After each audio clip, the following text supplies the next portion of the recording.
The government is also promising to invest directly in oil and gas, and its first bill to bring in a law to punish those who block roads and rail lines, something that the opposition says should not have been the first order of business. Bill Fortier reports.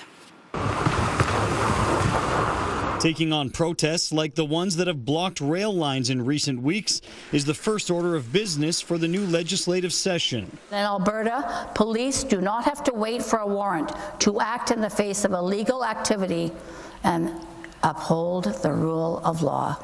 This is not legitimate and lawful protest. Not in Alberta, not now, not ever. Bill 1, highlighted in the throne speech, will bring in harsher penalties for interfering with or damaging key infrastructure like rail lines, roads, and pipelines.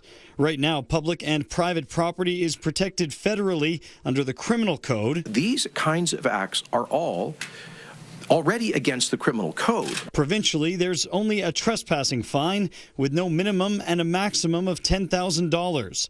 If Bill 1 passes, the minimum fine would be $1,000, the maximum $25,000, and 6 months jail time.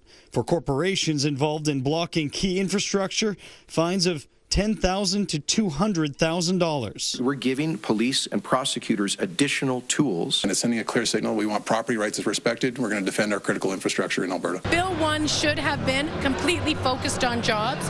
And as we know, when it comes to the actual protesters that this premier claims to be concerned about, the law already prohibited that kind of work. The Justice Minister not clear on whether pro-oil and gas convoys like this one in December of 2018 that blocked highways would face the same consequences. You have to use discretion on the ground for police to use their discretion as they see fit. The Justice Minister is hoping the harsher penalties for blocking rail, road, and pipelines will spread across Canada. We're calling on justice ministers across this country to take a new approach to justice. And our Bill Fortier is live now from the legislature. Bill, what other highlights did you hear in today's throne speech?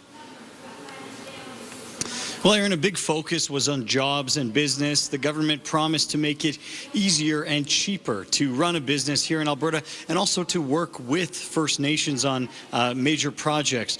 There was also a promise for that referendum legislation that you referenced, of course, giving people the power to force a vote on some key contentious issues, as well as a recall bill, which would let people potentially oust MLAs, the mayor, councillors, or even trustees in certain cases. Of course, we'll hear more information on Thursday. That's budget day. And then we'll get more details on these specific bills as they're rolled out over the coming days and weeks. Okay, Bill, thank you so much.